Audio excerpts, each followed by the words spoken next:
نحمدہ و نصلی علی رسول الکریم اما بعد فاعوذ باللہ من الشیطان الرجیم بسم اللہ الرحمن الرحیم۔ حضرت سائیں فتح محمد المعروف سائیں گنجی علیہ رحمہ۔ حدیث دل کسی درویش بے گلیم سے پوچھ، خدا کرے تجھے تیرے مقام سے آگاہ۔ رجوری شہر کا شمال کی طرف حضرت سائیں فتح محمد المعروف سائیں گنجی علیہ رحمہ کو مشہور مقبرہ ہے۔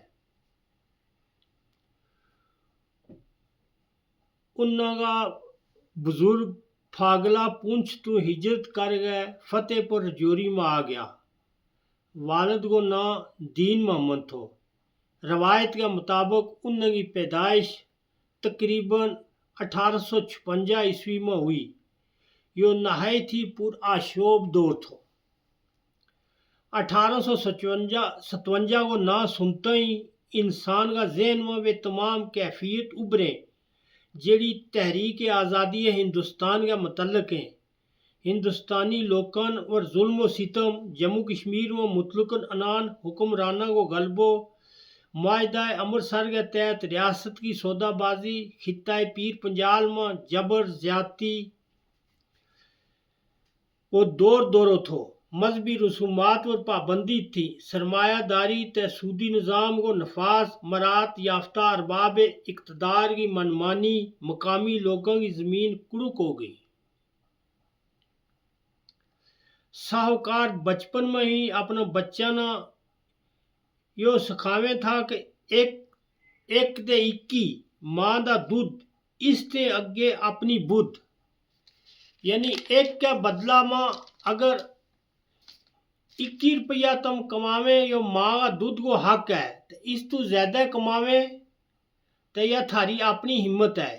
یہ ساری پریشانیاں تے دکھوں کو دور جڑو تھو وہ عروج پر تھو، لیکن آپ ان سارا معاملات تو بے نیاز تھا۔ جڑا نیک سیرت تے پاکیزہ خیال تھا، جوانی میں ہی برطانوی فوج میں بھرتی ہو گیا۔ ایک مشہور روایت کے مطابق آپ کی تعیناتی گلگت کا علاقہ بامقام کالا پانی میں ہوئی۔ ایک تیڑے دور تو کے تکیں کے سلسلہ نقش بندیہ مجدیہ کا عظیم بزرگ حضرت بابا جی صاحب لاروی علیہ رحمہ ایک چشمہ ور نماز ادا کر رہے ہیں۔ آپ نے کچھ ساتھیوں نے بلائیو، آؤ بابا جی صاحب علیہ رحمہ کی زیارت کراں۔ جد وہ لوگ اس مقام پر پجا تو بابا جی صاحب لاروی علیہ رحمہ اتو غائب ہو چکیا تھا۔ بابا کی ملاقات کو شوق اس قدر بڑے ہو کہ آپ جلدی ہی ساتھیوں سمیت وانگت پہنچ گیا اور اپنی عقیدت کو اظہار کیو۔ بابا جی علیہ رحمہ نے بھی اپنا اس پیارا مرید نے پہچان لیو اور پختگی کی خاطر حکم دیتو کہ سری لنکا کو سفر کرو۔ جنگلاں تے پانی کا قریب چلا کیا اور دوجے ساتھیوں نے بھی اپنو کم سونپ دیتو تے حکم بخشیو کہ ملازمت تو سبکدوشی اختیار کر لیو۔ سارا عقیدت مند مرشد کا حکم کی تعمیل میں جد لگ گیا۔ جد آپ جنوبی ہندوستان پجیا کہ ایک مجذوب نال ملاقات ہوئی، تماکو طلب کیو۔ آپ نے چلم تیار کر کے پیش کی، انہوں نے دم لا گئے واپس کیو۔ جو ہی آپ نے دم لایا تو حالت بدل گئی، وہ مجذوب بھی غائب ہو گیا۔ آپ نے مجاہدہ تے ریاضت میں اپنا سارا وقت لا دیتو۔ آپ کو امتحان شروع ہو گیا۔ انسان کو امتحان بھی دینی تے ایمانی حیثیت کے مطابق ہے۔ جس قدر انسان دین و ایمان میں کامل ہے اس قدر اس کو امتحان بھی سخت ہے۔ گویا ظاہر خراب تے باطن عمدہ ہے۔ بابا سائیں گنجی علیہ رحمہ کا نال بھی کچھ ایسا ہی ہوا۔ واپسی پر بابا جی صاحب لاروی کا کی سرپرستی میں سلوک کی منزل طے کی۔ مرشد نے سلسلہ نقشبندیہ مجدیہ میں داخل کر گئے، روحانی فیوز و برکات مالا مال کیو اور رجوری کی طرف روانہ کیو۔ آپ مرشد تو فیضیاب ہوتا ہی مجذوبی کیفیت میں گم ہو گیا اور ریاضت میں لگ گیا۔ دور دراز ویرانہ تے جنگلہ میں چلا میں مصروف ہو گیا۔ دل کی ہر خواہش نہ ترک کر دیتو۔ دل میں صرف حب الہی کو جذبو تھو، نہ کسی نہ کوئی تعلق نہ واسطو رہو۔ جد آپ پر اسرار الہی کی نوازش ہوئی، درحالی دریا کے کنارے چاڑیاں میں وقت گزار لگا۔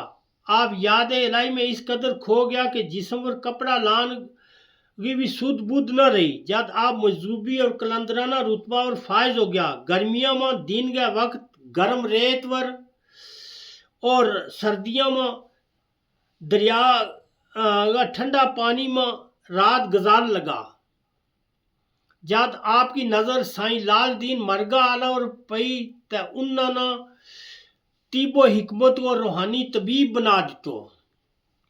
جد آپ کامل ہوا تے خلوت گزین ہو گئے، مخلوق خدا تو جدا ہو گیا، اکثر جنگلہ میں گوشہ نشین ہو گیا، اللہ کی یاد میں مستغرق ہو گیا، فنا فی اللہ جذب و مستی میں اس قدر کھو گیا کہ بغیر رب کی ذات تو دل میں کسی کو نال کوئی محبت تے پیار نہ رہو۔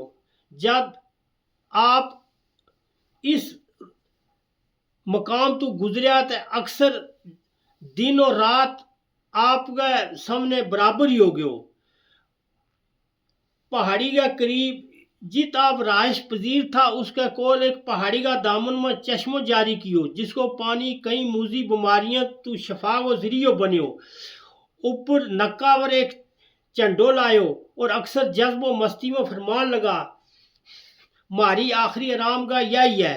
جھونپڑی کے قریب ایک کراہٹ تھو، اس میں آپ ریت پا گئے پیسن لگا، اور جو ہی آپ ریت پا گئے پیسے تھا تو اگے آٹو برآمد ہوئے تھو۔ 3 اکتوبر 1935 میں آپ کو انتقال ہوگو۔ فتح پور گڑیاں پہاڑی پر مولانا محمد عثمان ترالوی نے آپ کی نماز جنازہ ادا کی اور نہایتی احترام نال سپرد خواب کر دیتو۔ تیرے آزاد بندو کی نہ یہ دنیا نہ وہ دنیا، یہاں مرنے کی پابندی وہاں جینے کی پابندی۔